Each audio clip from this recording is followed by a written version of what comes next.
Assalamualaikum warahmatullahi. Kita selohor apa makatna?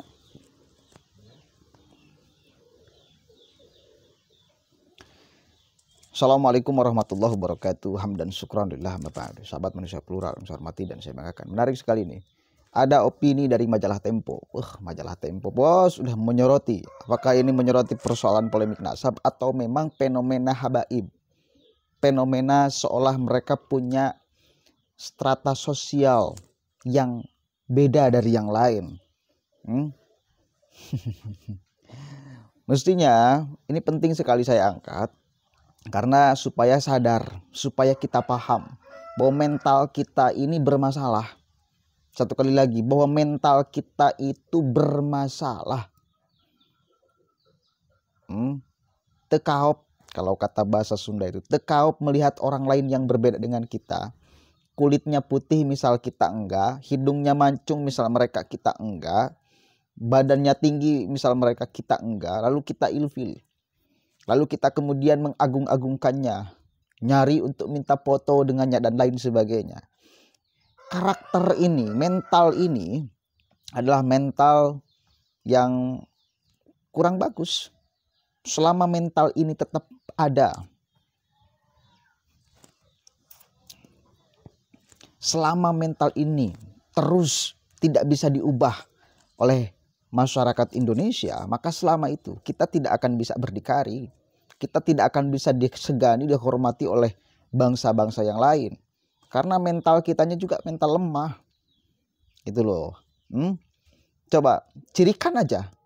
Kalau misal kalian, kita melihat bule-bule di pantai. Respons kita apa? Biasa aja. Atau pengen nyamperken lalu kemudian minta foto. Rata-rata banyak orang yang nyamperken lalu mau minta foto. Kenapa? Bangga dengan mereka. Tidak pede dengan kita. Atau bagaimana? Itu bagi saya persoalan mental. Ya, coba ini opini Tempo. Luar biasa nih. Supaya kita sadar. Kalau kita punya mental seperti itu bermasalah. Tanpa sadar loh. Itu bermasalah. Coba kita cek nih. Ciri mentalitas inferior dan mendewakan Habib merupakan ciri mentalitas inferior dan feodalisme agama. Kedua hal ini dipupuk sejak zaman kolonial. Saya Anton Septian dan inilah opini Tempo.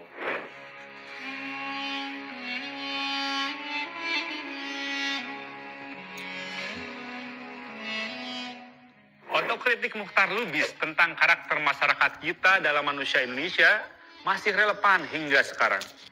Meski kerap disangkal, ciri-ciri tersebut terus hidup dalam bawah sadar kita. Dua di antaranya adalah berjiwa feodal dan berwatak lemah. Kita bisa melihatnya dari pemujaan terhadap mereka yang dianggap sebagai keturunan Nabi Muhammad. Menerima doktrin begitu saja, sebagian masyarakat menganggap orang yang menyandang gelar Habib memiliki kedudukan sosial ataupun derajat yang lebih mulia. Ini menjelaskan mengapa orang tersebut memiliki banyak pengikut, meskipun tindak tanduknya tercela dan bahkan bertentangan dengan hukum positif. Gara-gara itu pula, tak jarang masyarakat menjadi korban kejahatan orang dengan embel-embel Habib. Orang awam mempercayai begitu saja omongan mereka, seperti pada sejumlah kasus Habib palsu di Kalimantan Selatan dalam beberapa tahun terakhir. Perkara Ahmad Zan Asegaf yang disebut polisi berinisial JMW juga mencerminkan dua ciri masyarakat seperti yang dimaksud oleh Mukhtar Lubis. Ahmad membentuk grup pengajian di WhatsApp dan mentasbihkan dirinya sebagai guru bagi para pengikut. Dia juga membuat blog berisi informasi nasabnya sebagai keturunan Nabi Muhammad dan mengklaim bisa mencatatkan nasab serupa bagi orang yang berminat. Sejumlah orang yang terobsesi mendapatkan gelar Habib lewat jalur pintas ini kemudian rela merogoh kocek. Keinginan untuk mendapatkan status Habib, bahkan meski harus membayar sejumlah uang, merupakan contoh nyata masih lestarinya feodalisme agama. Dengan memiliki titel Habib, seseorang punya modal untuk memiliki kekuasaan religius seperti menjadi ulama. Meskipun gelar ini tak menganugerahkan hak yang istimewa bagi penyandangnya, Anggapan sebagian orang Indonesia bahwa keturunan Nabi wajib dihormati membuat gelar tersebut menjadi penting. Di runut ke belakang, mental inferior tersebut dipupuk sejak era kolonial. Pemerintah Hindia Belanda membagi 3 golongan, yaitu orang-orang Eropa yang menempati kelas sosial teratas, orang-orang timur asing termasuk orang Cina dan Arab sebagai kelas menengah, dan orang bumi putra di lapisan terbawah. Ketidaksetaraan itu lambat laun diterima sebagai takdir, lalu merasuk ke dalam sanubari masyarakat kita hingga membentuk perasaan rendah diri yang awet hingga kini.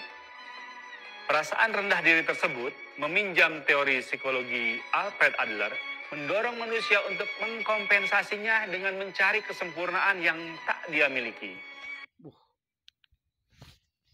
Keren tuh, serius keren. Karena memang itulah faktanya. Ada yang salah, ada yang bermasalah dalam mental kita. Sementara kita udah merdeka, mental seperti itu mestinya sudah dihilangkan. Mestinya biasa-biasa aja. Ya, satu kali lagi, mereka itu menggunakan psikologi untuk bermain-main di masyarakat. Satu kali lagi, menggunakan psikologi untuk bermain-main di masyarakat. Mereka paham bahwa masyarakat kita pernah mengalami masa penjajahan yang begitu lama. Dan memang secara kelas di urutan paling bawah.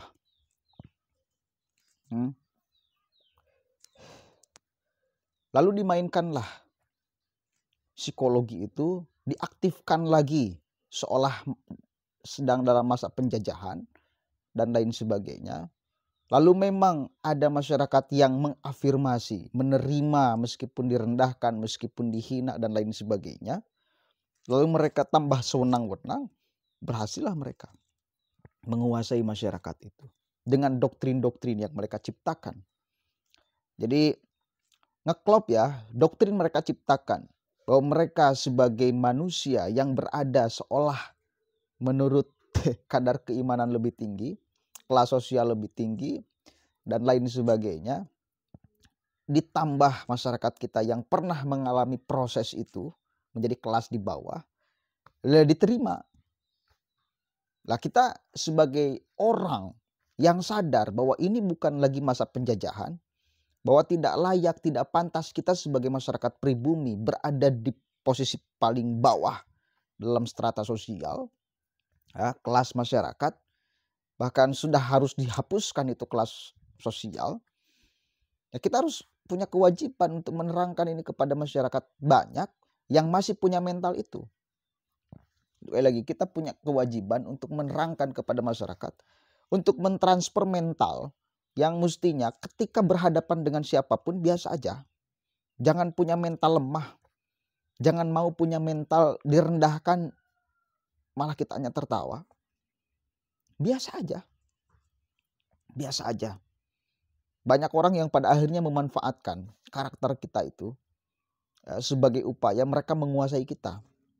Mereka menjajah secara mental kita. Nah, itu harus sadar. Ternyata tempo melek akan problem ini. Dan itu pun yang benar saya rasakan. Saya melihat di masyarakat banyak lah, satu kali lagi salah satunya tadi. Contoh, jangan kepada orang Arab, jangan kepada orang Timur Tengah, jangan kepada para habaib, kepada bule aja di pinggir pantai. Banyak masyarakat yang berbondong-bondong ingin berfoto dengannya. Itu bagian daripada ciri menurut saya mental kita masih belum benar. Ya. Di dalam urusan agama pun ya sama. Seolah-olah ketika ada Habib datang itu kita menjadi padahal biasa aja. Kita harus menghormati orang. Punya kewajiban untuk memuliakan orang. Itu karena ilmunya. Bukan karena apa-apanya. Bukan karena nasabnya apalagi. Enggak. Boleh kita menghormati orang itu hanya dalilnya karena ilmu. Ya, semata-mata kita penghormatan kepada orang karena ilmunya. Bila ada orang yang ilmunya enggak jelas, malah terkesan banyak memprovokasinya, Jangan, tidak boleh kita hormati, tidak boleh kita muliakan. Ya. Bahkan kan Allah itu melarang sebetulnya kita terlalu mengagung-agungkan orang lain. Hanya boleh saja menghormati, memuliakan orang lain. Cuma sekali lagi dalilnya karena ilmu. Ya, bukan karena apapun, apalagi karena nasab, bukan. Begitu. Ini mesti dipahami.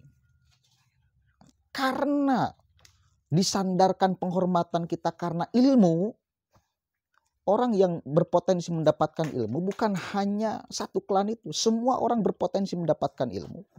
Semua orang layak untuk dihormati karena ilmunya. Mestinya sama. Jadi penghormatan pemuliaan kita kepada semua manusia yang berilmu. Bukan dipilih-pilih. Oh ini kita menghormati karena bukan karena ilmunya, tetapi karena nasabnya misal. Oh ini kita, jangan. Hanya boleh kita menghormati orang dalilnya karena ilmunya. Kita menghormati ilmunya, bukan karena menghormati jasad orangnya atau nasabnya. Itu ajaran agama yang sebenarnya. Jadi bila ada orang yang mendoktrin, oh kita ini berbeda dengan yang lainnya, kita mesti harus dihormati, dimuliakan meskipun melakukan maksiat. Itu nggak benar. Itu menciptakan kelas sosial, kelas keimanan, dan berupaya untuk menguasai masyarakat yang awam di dalam agama supaya terkontaminasi, lalu terjadilah penyembahan buta tanpa disandarkan pada dalil agama, tetapi pada emosi orang yang mendoktrin itu. Begitu ya. Itu mesti sadar. Mudah-mudahan ada manfaatnya. Yuk kita berbenah di dalam mental. Kita biasa-biasa aja bila berpapasan berhadapan dengan yang lainnya. Kita mestinya yang menjadi raja di negara kita.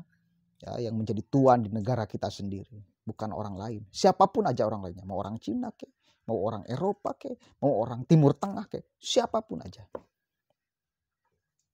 Begitu ya, mudah-mudahan ada manfaatnya. Assalamualaikum warahmatullahi wabarakatuh.